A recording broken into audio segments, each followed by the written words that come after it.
மே மாதம் 11ஆம் தேதிக்குரிய பரலோக மன்னா. 44ஆம் சங்கீதம் 22ஆம் வசனம்.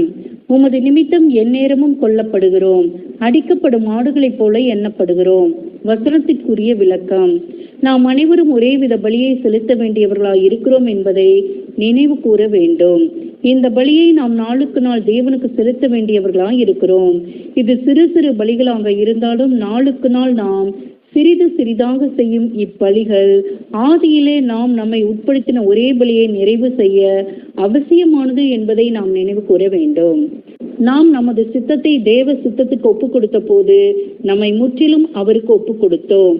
நம் பலியின் ஜீவியத்தில் சிறிதளவு தவறுவோமேயாகில் அல்லது சற்று பின்தங்குவோமேயாகில் நாம் தேவனுக்கு நம்மை ஜீவ பலிகளாக ஒப்பு கொடுத்த வாக்கில் இருந்து பின்தங்கினவர்களாக காணப்பட்டு பூரண பலியை செலுத்தாதவர்களாய் இருப்போம். ஆமேன்.